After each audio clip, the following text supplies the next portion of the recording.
What's good, Waging World? It's your boy 5-Star in Vegas, and I'm broadcasting live as always from beautiful Southern Nevada. I'm in here with my two co-hosts.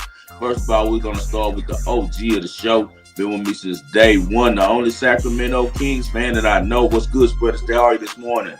Man, I've been waiting all week for this show, 5-Star. We hit a couple college games on Wednesday, but these are the ones I want to talk about. These are the ones on national TV. These are the ones with all the implications, so I can't wait to hear you guys' breakdowns.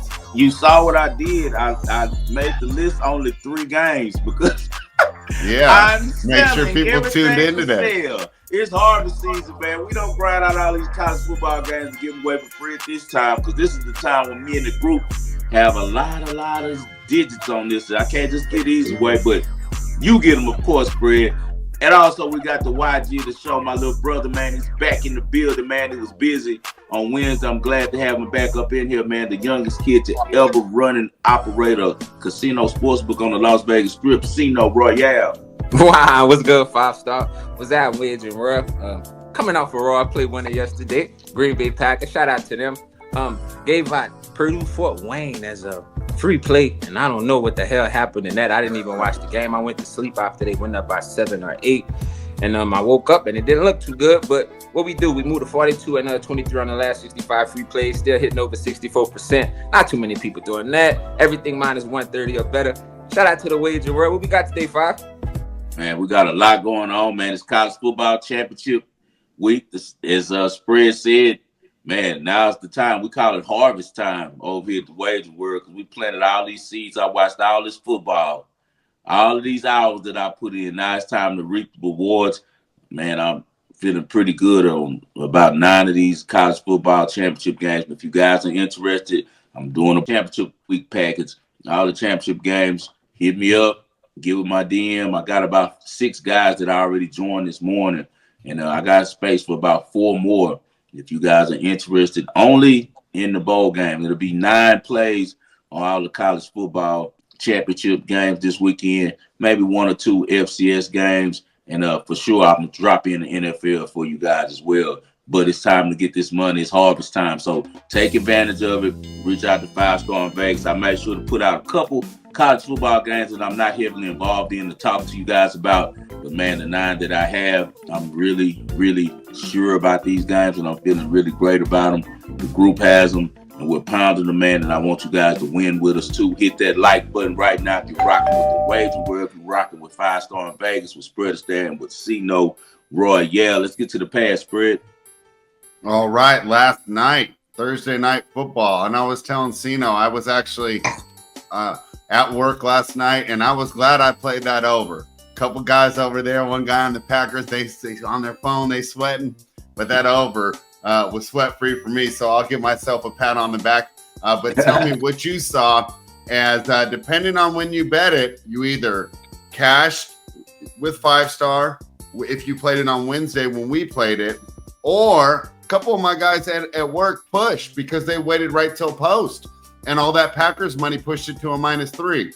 So I don't think the books had a very good night because they either paid out the Packers or they pushed on the Lions.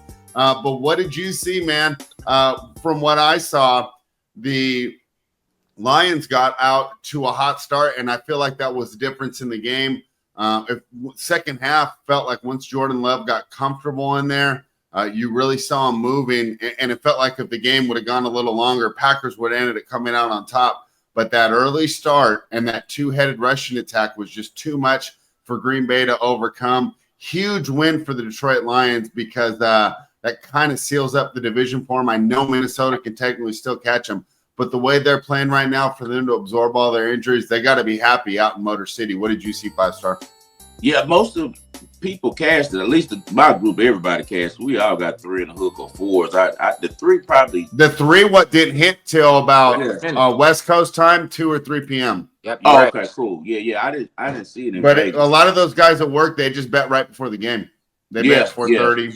Yeah. Yeah. What? All in those type of situations, guys. If you got any movement going from 4 to 3, 3 is a key number. You probably want to buy that hook. It's only going to be 10 cents, minus 120.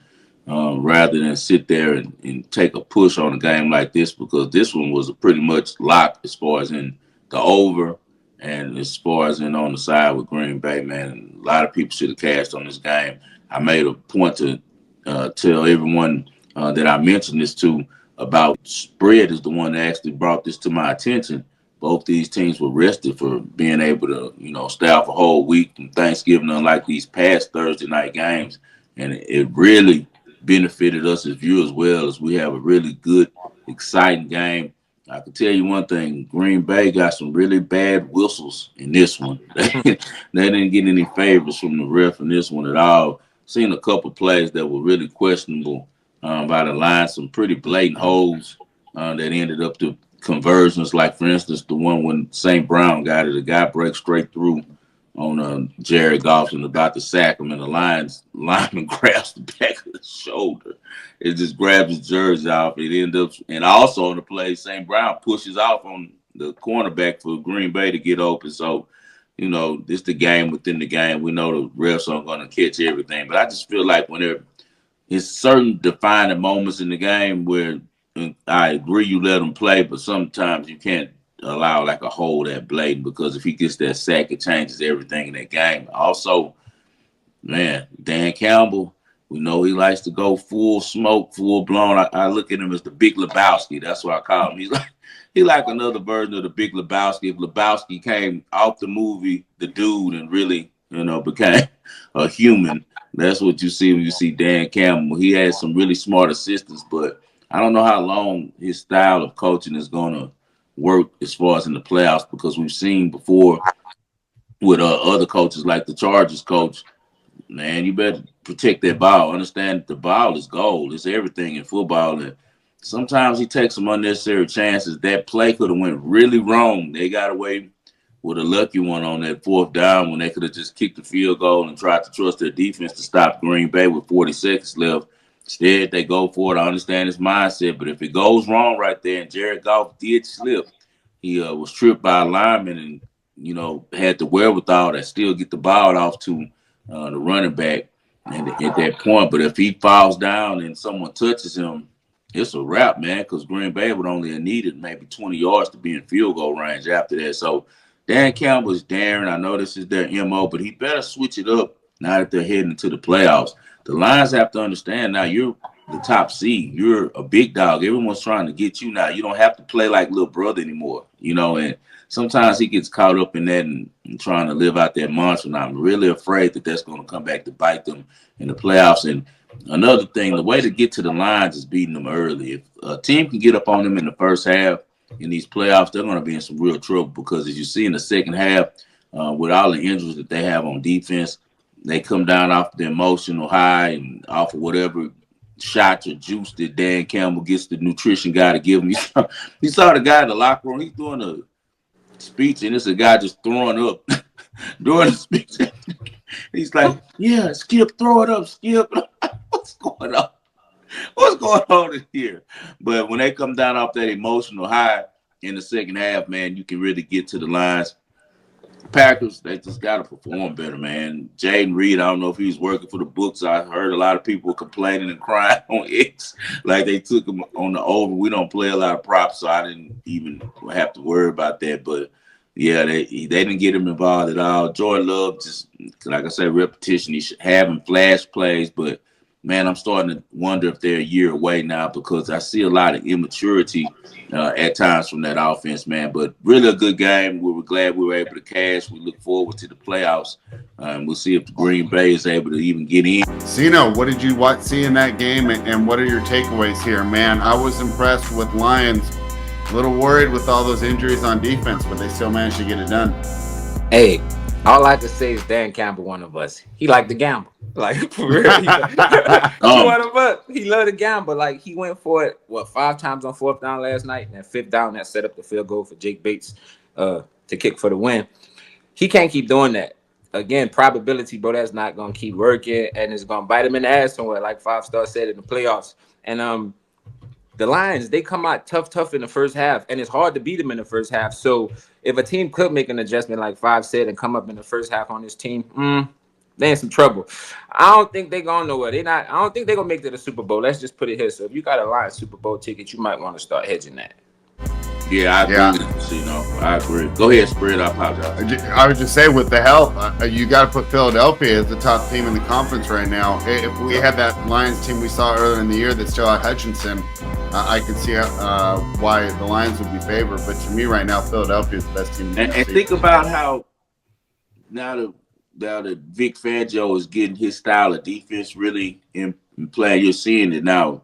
The OG still has it, and he's always been one of the best in the game, man. And he showed early in the year, I thought that maybe he was kind of losing it, falling off a little bit. But just like Zimmer and Cap for Dallas, these guys have been coached so long. They've forgotten more than we will ever know about football. And as the year progresses, they get to know their personnel and they start, really putting in the right type of schemes.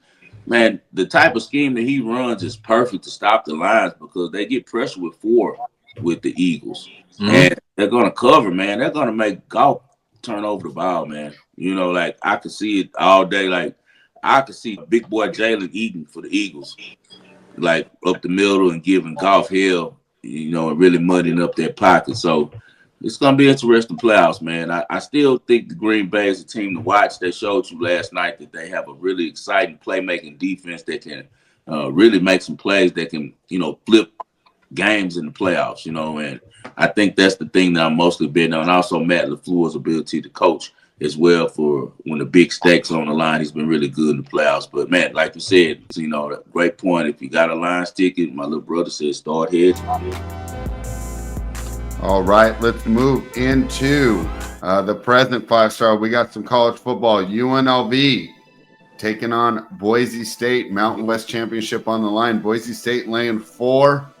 This is not on a neutral. It's in Boise. How are you approaching this one?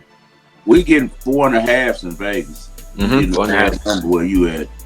We getting 4.5s out here everywhere. It's no 4s left out here.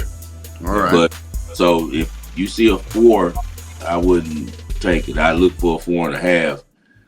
In this situation right here, man, UNLV's kind of like in the same position that the Rockets are with the Warriors when it comes to Boise State. It's like it don't matter what's going on. They can have their best team. They just can't beat them, and I don't know why. It's like they just have their number.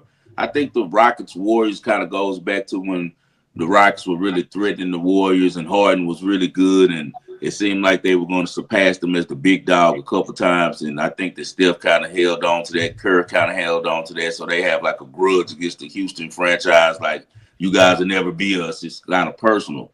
And I feel like Boise State just looks at UNLV like little brother.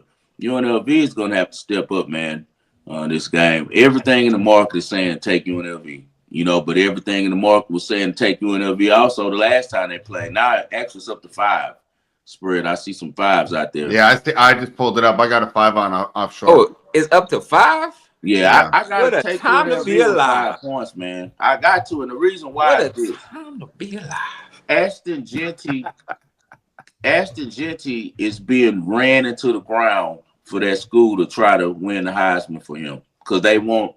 It's about him. Don't get me wrong. They want to win the Heisman, but think about it. Boise State has never had anyone sniff a Heisman from that school, so that's why they're doing all that hating on Travis Hunter and want to make sure that Genty is looked at as the guy. They're running him way too much, guys. Look at his rush attempts in the last 5 games.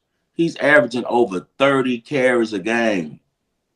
This isn't junior high football, man. And he looked really wore down last week when he ran the ball like 37 times for 200 or some yards against Oregon State. I had Oregon State in the points, and I took them second half because I'm watching the game and seeing it like they're going to kill this dude. Like he's looking tired, man, and they probably juice him up tonight where he looks good in the first half. But I can tell you what, UNLV is one of the best run defenses in the country. They played them better than anyone this year. They held them to 100 and I want to say 28 yards on 33 carries. Like he went over 100, but he had to work, man. He only averaged like 3.5 yards a carry against UNLV.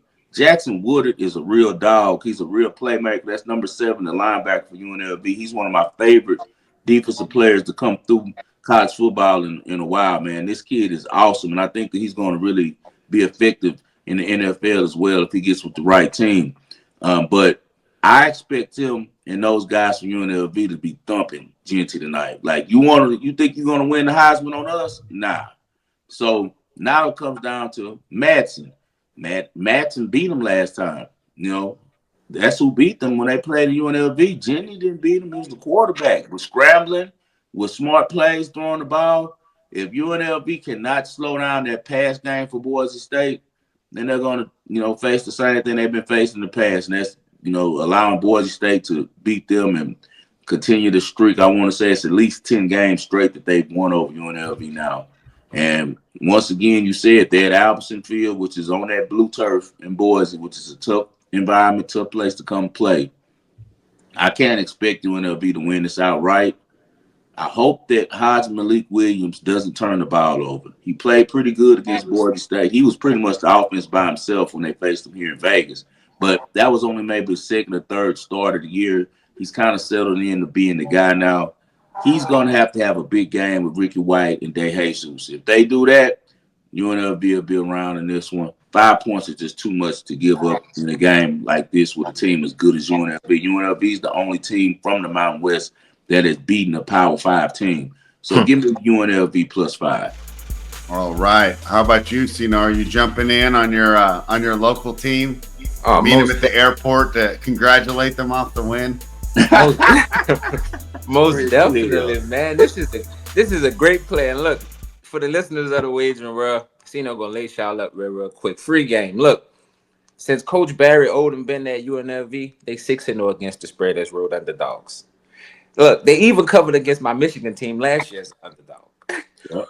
This team right here is different. Again, we not betting UNLV to win. Let's take the points. Last time they played against this Boise State team, they lost by 5 points. So you're going to give me 5 again? And I feel this rematch just give them a chance to adjust and build what worked in last game. And we can't forget, the rushing attack is elite, where they rank 4th nationally with over 254 yards per game. And I feel a ground game can control the clock, and it's going to limit Boise State possessions. So it's definitely going to be a close game. They're going to go back and forth. And like 5-star said, UNLV top 10 on defense. Like, what you going to do with that? They're allowing 101 yards per game on the rushing side, and that's going to contain Ashton Jeanty. What are you going to do with that? And y'all know Mr. Cino, I love the turnover situations. I love that. They rank 3rd nationally in turnover margin at 21 on stopping opponents in 3rd down. All I can say is Boise State is some trouble. We taking the points. Boise State, like, they sun them all the time, all the time. They win the game, but against the spread, how could I go against that right now? Give me them 5 points. That's an official play from Cino. We rolling with that. UNLV +5. Let's go. We got 2 official plays from the Wagering World, man. It's a trifecta. We all in on UNLV. Everybody's putting it in right now. And 5-star. I'm taking the money line too. They might do it. All right. Love to see it. So I have a little college football action tonight to go with a couple NBA plays that I just placed. All right, we're going to move to Saturday, where Georgia will rematch Texas. Georgia went into Texas earlier this year, got the big statement win. So, Texas is going to have revenge on their mind. However, this game will be played in Georgia. It's not the Georgia Stadium. It's the Atlanta Falcons Stadium in Atlanta. However, you got to think that's got to help this Georgia team. How do you think this game goes down, 5-star? Will Texas get their revenge? We were just talking about that on Jay Money Show. He was saying with the fact that the game is in Atlanta, it's basically a home game for Georgia. For a lot of programs, I'd say that. But with the way that Texas has money and travels, not so much. Texas will be in the building. Believe that. Like, even though it's in Atlanta, them Longhorns got money, man. They pulling up. So if they might have, I'll say Georgia might have a little bit over half the stadium. But I guarantee you, maybe even half will be Texas fans as well, because they're making that trek. This is the first SEC championship game in the history of Texas football. They're coming. So, no, I'm not worried too much about that. I do think that turf actually benefits Texas more in the type of offense that they run. Steve Sarkisian is a master of drawing up plays. Now it just boils down to, can I trust Quinn Ewers? Because since he's been back from his injury, man, he has really been shitting the ball. Like, he's not been the same guy. Maybe he has QB PTSD, because maybe it's that hit that he took and the pressure he can't handle, but he's not looking like the confident guy he was when he went to Michigan before the injury, and that kind of scares me, I must admit. But then I look on the other side and I see Private Jet guy, Carson Beck, and for some reason his meth doesn't kick in until the second half. Oh my God!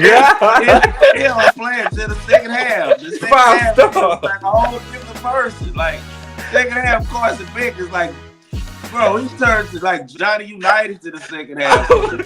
I'm not fading Georgia for the game for sure. I would not be surprised if Georgia wins this game, but just for that first half, the first 30 minutes of the game, I think Steven Sarkisian comes up with a way to get this done for us. Isaiah Bond on a big play, Matthew Golden on a big play. You know that Georgia plays press and on defense, a lot of man-to-man. I think that Texas is able to outsmart them early. Texas is sixth in the country in first half points. They average 21.1 points per game in the first half. You look at Georgia, man, they've lost every first half they played besides Texas. They've lost to teams like, I had Tennessee against the first half. Georgia Tech beat them money line first half. They're losing to teams they're not supposed to lose to in the first half, man, because for some reason they start slow, but you got to give it to Kirby Smart. He's a master. He probably just wants to kind of feel out the team first, and he makes his chess moves and changes this in the second half, and it always works. So Kirby is definitely a great coach. I'm not fading him for the game, but I know, as I said, that the Bulldogs kind of start slow. They only average 12 points a game in the first half. Also, Carson Beck, as I said, for some reason, he doesn't start well. Even though Georgia dominated Texas when they played each other in the first half, last game, he didn't look good. It just was the defense with turnovers. So if Quinn Ewers can protect the ball this time, which I think is something that they've been preaching all week, and I'm sure that they've been talking about all week how they allowed Georgia to get on them early and that they have to get and stay in the game early. So with that said, I'm going with Texas first half money line there in a revenge spot right here. And I think the emphasis will be on a fast start for Sarkisian. So we're going with the Longhorns first half money line. Tino, are you going to play this game full game, or are you just going to play the first half as well? I'm going full game. I'm not trusting. I don't know nothing about no first half in this game. Kirby Smart might come out and pipe something down. And again, just how 5-star said, it's like Floyd Mayweather. I adjust the first 6 rounds. The next half of the fight, I'm here to whip your ass. And that's how Kirby Smart is. First half, he might be down. He coming back. And we can take a look at that Georgia recent marathon over Georgia Tech. How did they come back from that 17-point deficit? Mental. That's what it is. They show that they thrive under pressure. And that's what this game will come down to. The team that can thrive under pressure. And also, Texas, they new to the SEC. Like, this is a whole new type of environment with the fans and stuff like that. Can they handle this pressure? And Carson Beck, like he said, his met don't kick in until the second half. I feel, before the game, he know they're going to have to come out and show it. And something else about Carson. Carson is nuts, man. This kid got on the TV and he was like, I don't watch football. I hate watching football games. Yeah, man, bro, that blew my mind. I'm like, what are you somebody's doing? They're going to give him some money still. Somebody's going to trust him, and they're going to hate it because, like you said, he even said himself he doesn't really like football. Yeah, but just to show that, he still goes out there and thrive to win those games when they're down. He's not a quitter. So Kirby Smart in this spot. He's 9-1 on a neutral site. We definitely got to roll with Georgia. This is another official play from Sino. Georgia plus 2.5. Let's go Bulldogs. Hey, I got +3 offshore. I'm gonna hit it right now. Let's move on to the next I'm on game. the first half. I'm not official play for 5-star, but this is the first half. I'm not on the game. I was just honestly, after watching that last game, I wanted to bet Georgia. I just was waiting to get. There you go. Yeah, but I'm just saying, let the fans know this is Casino and spread on Georgia +3. 5-star Texas first half money line. But 5-star told you he's not fading Kirby Smart, so don't you No. I'm not. That's why I'm not messing with the game. So, and that's what I'm trying to. Because some people would still go bet Texas full game and be trying to. Well, he told you he's not fading full game, so don't do it. That's right. So hopefully we both win. I got another one for you guys, and I think I know where you're gonna land, but I need you to confirm it for me. This one's being played at Bank of America Stadium in Charlotte. That's where the Panthers play. And it's going to be SMU. They're hosting Clemson. Right now, depending on where you are offshore, it's either SMU -3, but you're getting plus money, or you can get -2.5 on different books. So -2.5, -3, right around a field goal. How are you approaching this game? with the Mustangs and the Tigers, 5-star. This is one of those teams and players that only wagering world people know about that started here. The first person that was telling you about Kevin Jennings was 5-star. Last year, I told you about Kevin Jennings before he ever touched the field that he was a really good player out the Oak Cliff area that was coming to SMU and that he should be the starter. He's the best quarterback I've seen come out of Dallas in a long time. He ended up playing in this bowl game, and people call it glimpse. When the year began, if you remember back in September on the show, I told you guys that Lashley is a hell of a coach, but he's got to get Preston Stone out of there and roll with Kevin Jennings, and you're going to see the best version of SMU. He after the first game when they almost lost to Nevada, he said, "Oh hell no, we're not doing this." And put in Kevin Jennings. They have not looked back since. Kevin Jennings is a beast, man, and he's the best quarterback in this game. Cade Klubnik is not consistent enough. He's one of those guys that does a lot of things well, but nothing great. 9 touchdowns, 3 interceptions is not going to get it. And when you're going against a guy like Kevin Jennings, man, he's really fast. He's really smart with the ball. Most of all, he's a playmaker, man. He's accounted already in the air for over 20 touchdowns this year. And another thing that people don't recognize about this SMU team, because they're one of those teams that people haven't seen a lot. Like, how many SMU games come on? Like, 9 a.m. in the morning on ESPN2 or ESPN News, so no one watches them. I've been following this team for a couple of years now, and what Lashley really holds his hat on is on defense. That's what people don't understand. He's all about defense. That team is 8-4 against the spread this year. Dabo's team is, a little bit outdated. As I said, they do have a good playmaker though at the wide receiver spot, but I don't know if that's going to be enough against this SMU team. This first year in the ACC for SMU, and now they're dominating the ACC with Texas talent. We're seeing how strong the Texas football base is when SMU in its first year, and they probably used to be in the mix to win the AAC, but now they go right to a major conference like the ACC and in the championship game. And I think they get it done. It's going to be a lot of public money on it, but this was just football to me. And I don't think the Lashley and those guys are trying to lose. Clemson getting a lot of hype. A lot of people think that Clemson is going to win this game. They do have a good defense, but look on the other side. SMU has a really good defense as well. They're 4th in defensive yards allowed on the ground. They only give up 2.8 yards per rush, 3rd in the country on defense. Like, this team is no joke defensively, man. And then you come on the other side of the ball and they can actually put up points. And I think that'll be the difference. That's why I just go with SMU money line. I'm not laying any points. I just think at the end of the day, they hit enough plays and have a little bit more potency on the offensive side of the ball than Clemson. Sino, how are you approaching this game? Same exact way my brother is. SMU money line. Look, SMU ain't lost a game since the end of September.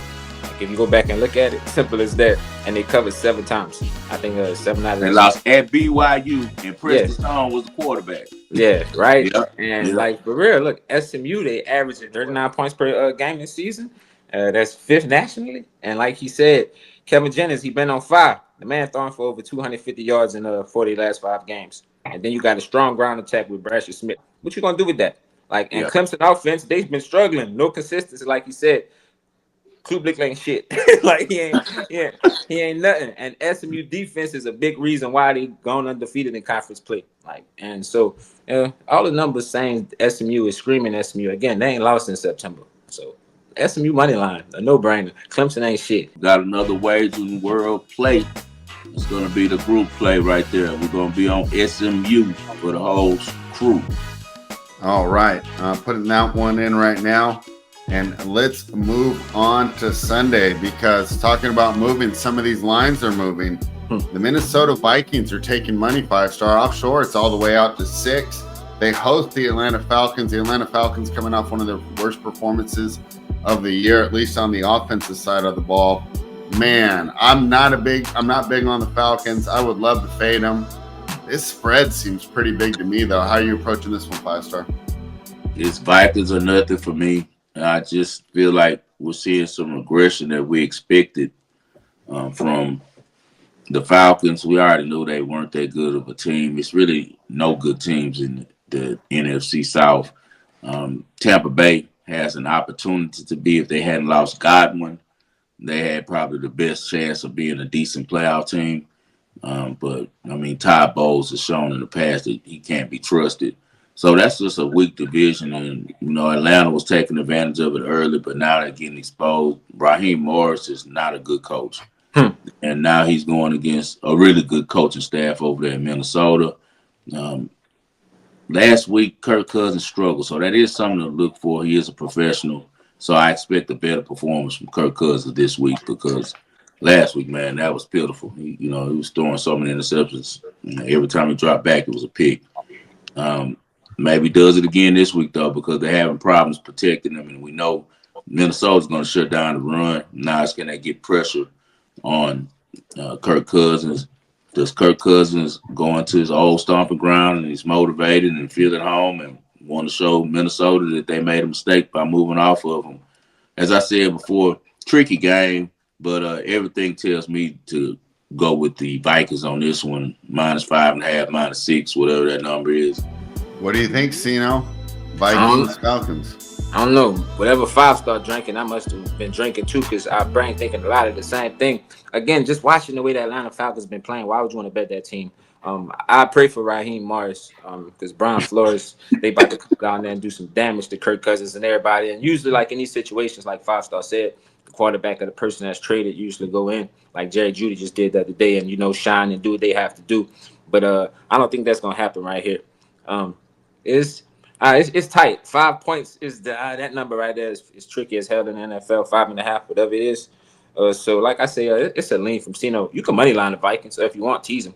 I do that. Yeah. So yeah, I mean, I like the Vikings, and I don't have the numbers up here right now, but my guess is if you seen a look ahead a couple weeks ago, this would only been 3.5. Feels like you're paying a tax here.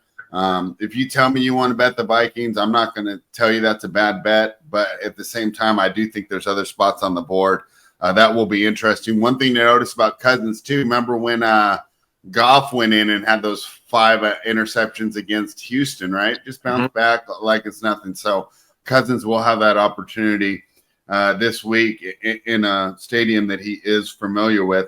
My little boy just texted me. So my son, Noah, he texted me and said, Packers up, down sign. I lost. I said, oh my God. About the Packers plus 3.5, son. I took a money line.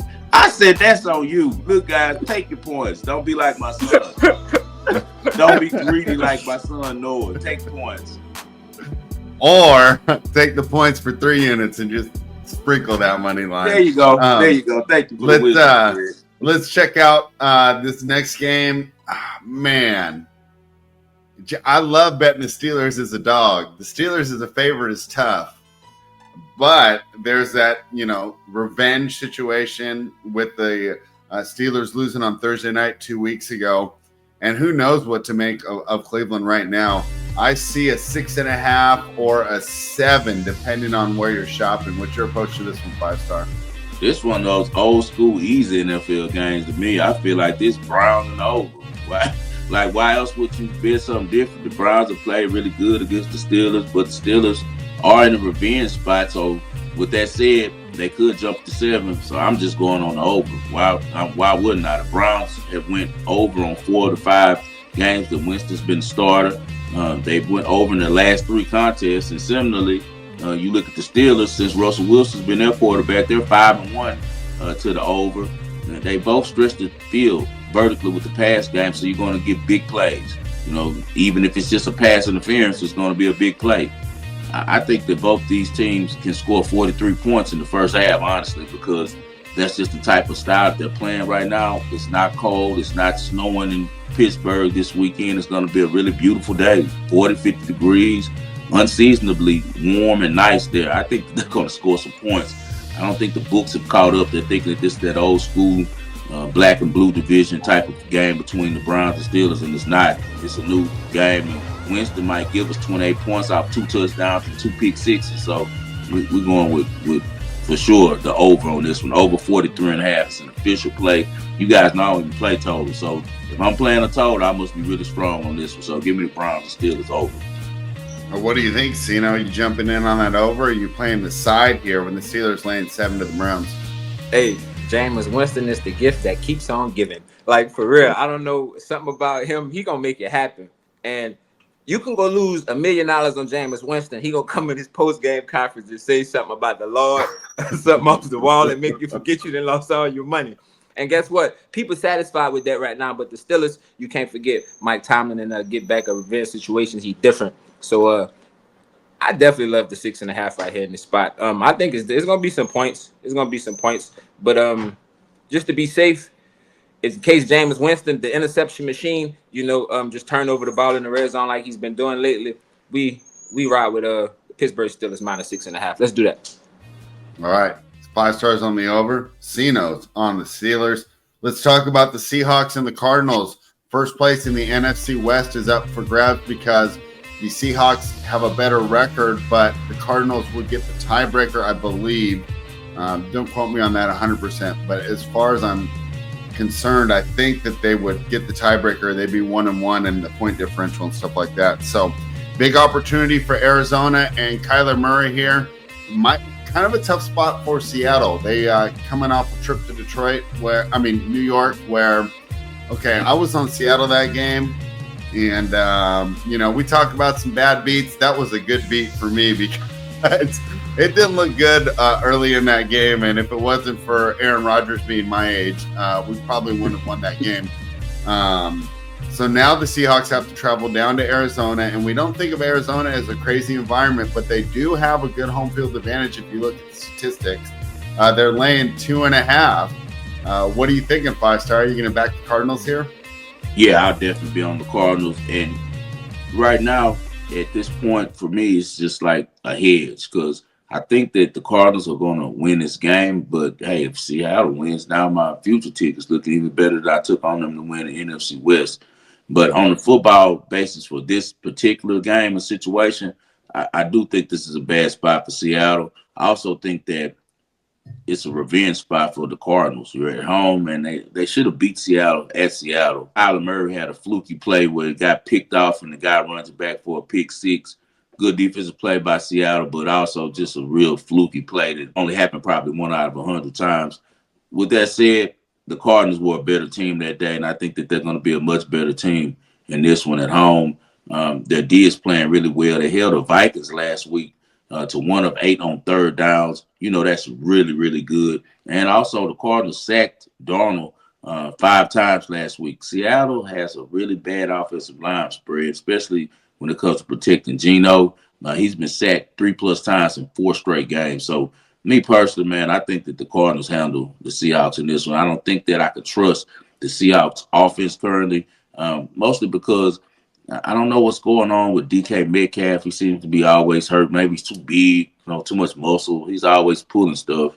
And then you know how I feel about the running back out of Michigan State. And for some reason, he hasn't been himself this year as well either. I don't know if they're not using him right or if he's banged up. But I just don't see a lot of pop in that Seattle offense. And I don't think they're going to be able to protect Geno. And I don't trust Geno at the end of the game to win games. I know that he came out with a big win at San Francisco, but for the most part, I'm going to take Kyle over Geno when it comes to this type of situation. So give me the Cardinals to defend home. I'll take a money line. That is an official play. All right. What are you on there, Sino? Same exact thing as 5 star. And then there's something about this week. Usually in the books, a lot of the favorites usually win. So if you notice what I've been doing, I'm on 5.5 Vikings, 6.5 Steelers. We're on Cardinals 2.5. And the next play, that's going to be a no-brainer. What we got? All right, I'll start with you then on the next play. You can take the favorite here with the Chargers and the Chiefs. It up for you. The Los Angeles Chargers travel to Kansas City. Chiefs are laying 4. The Chiefs win, but they do not cover every single game. Seems like it come down to a 1-point game. Yeah, I know. How are you approaching this game? Because I like the points here. They take the points. That's what everybody going to do. And again, the Chargers, they've been rolling. They're a powerhouse. They've been covering against the spread. They're coming off a nice win. And if you follow me on X, and if you're in the Raw group, you know I love betting the Chargers. They've been getting us paid. And rule number 1 of the wagering world, Don't fade Patrick Mahomes. I don't give a damn what it is. You take the points from him.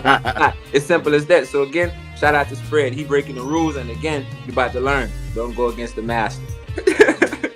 All right. What do you think? What do you think, 5-star? Man, I think the Kansas City is the play on this one. I think About to blow him out.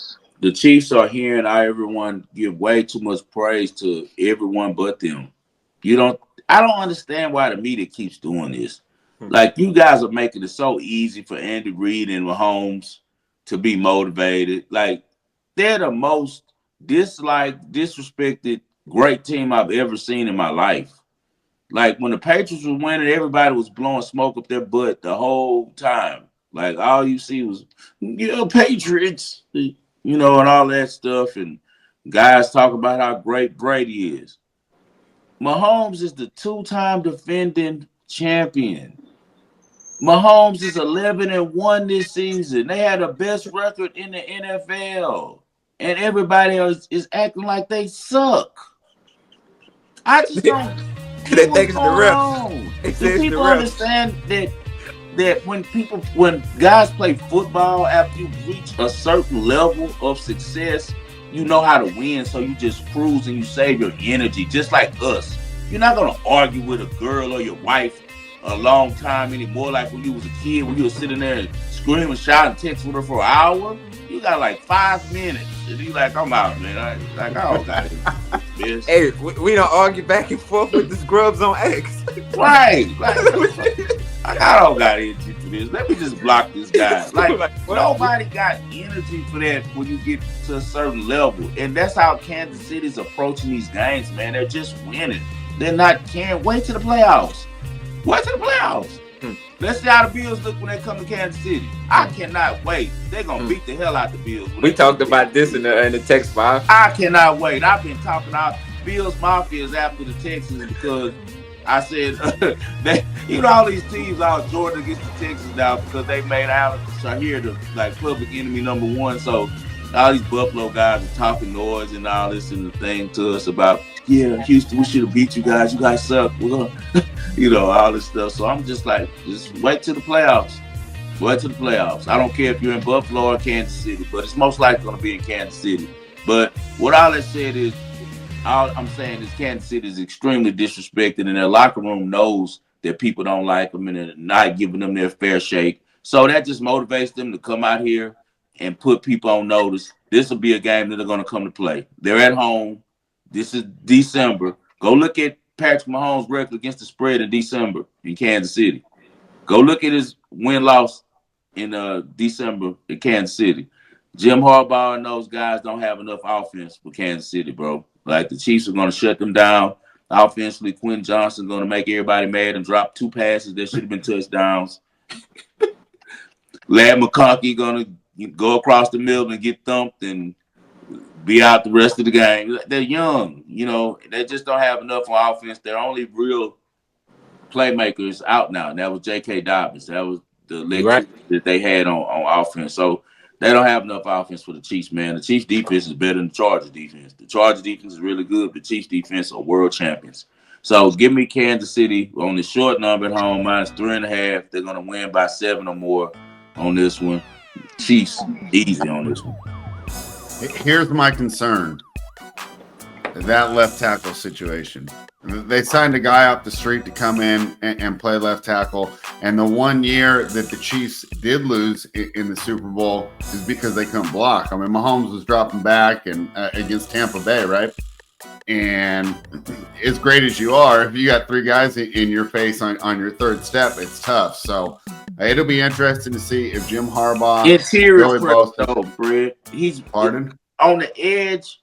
When edge pressure comes on the tackle, Mahomes has enough skills. He can see him and kind of make something happen. What really gives them problems is if they can't block up the middle. It's like watching Dave struggling because the interior pressure. That's our quarterbacks. So now you don't really have time because now as soon as you hit your back leg, they're in your face. If he sees them coming on the edge and they can hold up in the middle, I trust Mahomes to make enough plays, even with the pressure, to get us over the number. It's a short number. They're only giving up 3.5. Like this, not like it's a double-digit spread.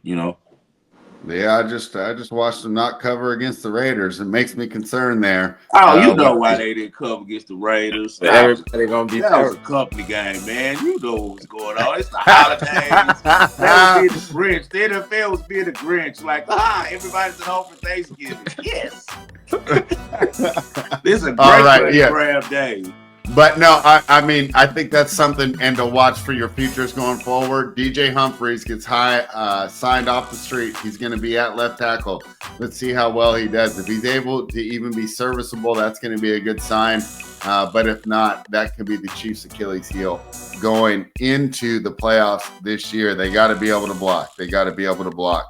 All right. It's time for the people segment, the ball and parlay. What do you got for us, Sino? Oh man, we're gonna go to the hard court, the association. I was looking at the card spread, and we talked about this before we start recording.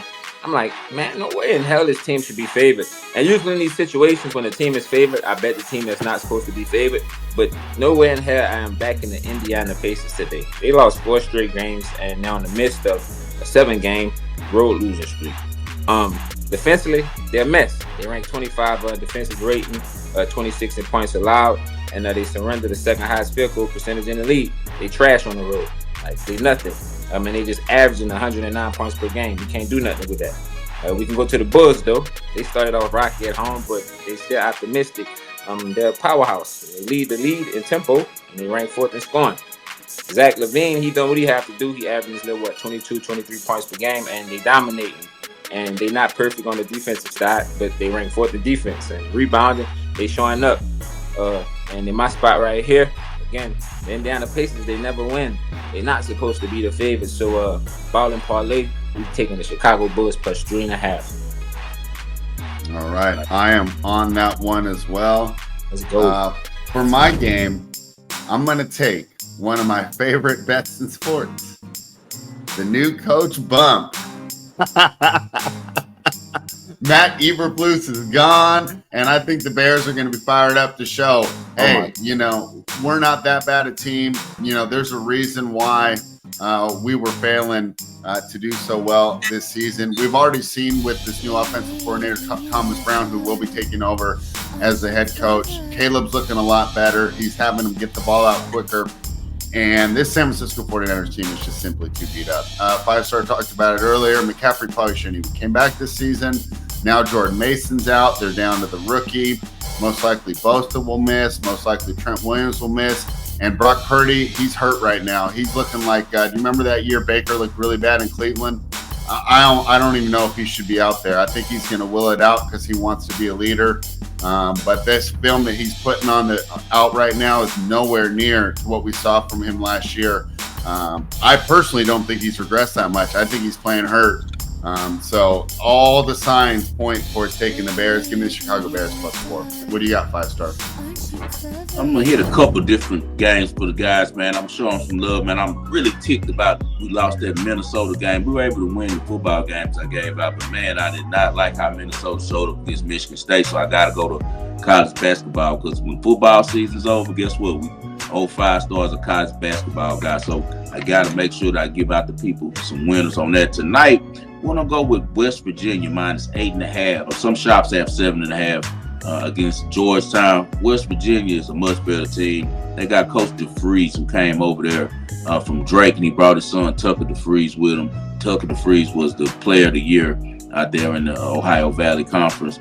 They're a really good combination. The dad really knows basketball. The son really can shoot that thing. And he also has some transfers over there, including Javon Small, who came over from Oklahoma State. That guy can fill it up. West Virginia just beat Arizona, looked really well against them, dominated that game, were able to pull it out in overtime after kind of relinquishing the lead late, but showed a lot of fight. I don't like anything that's going on with Georgetown. I am a fan of the coach that came over from Providence, but he just hasn't developed a team yet in his second year that's ready to compete on the road against a team like West Virginia. The offense for Georgetown is not good, man. They're only averaging 6.6 made 3-pointers a game. That's not enough in today's college basketball. They're 296th ranked. They're also 326th ranked in 3-point percentage, only hitting at 28%. And then you look at the other side, they're going against a team and West Virginia, who's a top 100 and 3-pointers made each game. So I'm going to be on West Virginia tonight. I think that they'll be rocking at home. Give me West Virginia Mountaineers college basketball -8.5. And also, so I'm got to talk a little college football. You know that. So on the college football slate, so many games to choose from, so many great plays. But we're going to run with our running Rebels. Since it ran up to 5, I think that's too much. I think that the Rebels can go in there and they're going to punish Gentry. I think they're going to be really focused on stopping that run. And I think that the UNLV Rebels come to play, man. So give us the running Rebels +5. We did the breakdown a little bit early. And then let's go to football. I'll be on the other side of you spread, honestly, because I really like the Niners in that spot. You like the Niners this week, I huh? love the Niners in that spot spread. I do. I already played them. But wow, okay. Let me hear why. So we're head to head on that because your boy Brock Purdy, you know I talk a lot of noise about him, and he's not a top 10 quarterback, but he is a great player. He's not a bad player. He's been to the Super Bowl, and he has a lot of pride. And think about what he's playing for this week's spread. Him and Shanahan are playing for their lives over there this week. They're going to play their ass off. They just lost 2 games by a combined total about 70 points. And now you got Shanahan, who's supposed to be one of the greatest 49ers coaches. He can't lose his locker room. They're going to play hard for him this week, especially on the defensive side of the ball. I expect Fred Warner to give hell to Caleb Williams. Fred Warner is one of those linebackers that he's going to destroy a quarterback who's young like him, who can't really understand coverage and things like that. And also, I think that we see a way better Brock Purdy performance. He looked so uninterested last week, threw for 90 yards in the snow. He didn't want to be out there. His dad talked so much shit to him this week. Brock Purdy has a dad that's telling him, you ever seen his dad? He looked just like him, but he's like taller than him and all buff, and he always wears just a white t-shirt and a cap. So you already know what he like a G. He probably kicked his ass this week like, bro, you gonna throw away the bag like this? You came this far. Now you're going to throw away your money like this because he's in a contract year spread. Brock Purdy got to play good this week. So I'd be careful on that game. I think this is a horrible spot for a new coach. Now, Thomas Brown's never done this before. Now you got to go to Frisco and play Shanahan. He's never done this. It's going to be a lot, you know. I just worry that they don't got the pieces. Like I said, I don't think Purdy's 100%. But I know what you're saying. And I know Warner's not either. Warner said he got a broken ankle. I mean, this team is just beat up. So we'll see what happens there. Yeah, I understand. That's why it's a good example. When people go, the sharp money's on this side. No, we both make money betting football, but we don't agree on every single game. There's no little sharp convention where we all get together and decide. That's a good example of that. The sharp convention. Yeah. Please all get together. Who you got, guys? Yeah, no, that's not happening, man. But that was just my opinion. I want to let you know because I know you were about to make the play, so I just wanted to give you my voice. So I'm gonna tell you my opinion. But of course, you're your own handicap and you know what you've been doing. You've been doing it for years. You were great on NFL in the past, and I'm sure you've been having a good year as well this year. I'll go with the Cardinals. Let's go with the Cardinals money line. So 5 stars going with the Arizona Cardinals money line. I'm also giving you the West Virginia Mountaineers in basketball -8.5 tonight on Friday night, and the UNLV running Rebels +5 on the road on the blue turf. Let's see if they can finally get it done. We got Sino going with the Chicago Bulls tonight against Indiana. And we got my guy Spread. He said he's going against his Bay Area Niners and rocking with Caleb Williams. He says he believes in the toenail polish and the fingernail polish. Now I have to take my nails to the next show. If he wins, you got to get some blue and orange fingernail polish on you, Spread. Yeah, good luck with that. But hey, guys, we appreciate you for tuning in. Hit that like button. As always, we appreciate you for rocking with the Wagering World. As always, it's us versus the machine. Anything for the people, Spread, before we get out of here? Man, I'm excited for college football championship weekend, and let's see how these games turn out. All right, what about you, Sino? Same thing, man. It's not going to be too many free plays, man. Rawpicks.com. Come to X, hit the DMs. I'll show some love for the Wagering World people. 5 star, if you got something, let me know. For real. Hey, it's championship weekend, though. Y'all, let's make some money. Hey, we're about to make a lot of money. Once again, I appreciate the guys who've already reached out and joined in and got everything over to me, and I got them the plays. They've already got the plays for this weekend. We got 9 plays that I really, really like a lot. in college football. And like I said, usually I break down every championship game, but man, it's real money time right now. It's harvest time. Man, I got 3 kids to feed. They're small and 1 big grown ass kid who don't want to take the points. So so y'all gotta understand, on 5-star can't give you this, so we gotta work together. But let's go to knock out UNLV tonight for sure. And if you guys watch the Wednesday show, you'll see my breakdown on the other games. As always, I dedicate this show to the greatest Houston sports fan that I know, and that's my father, John H. Lindsay. We appreciate you guys for always being here rocking with us. We appreciate the comments. We appreciate the love. Hit that like button. Tell your friends. This is the Wager World. We'll see you next week.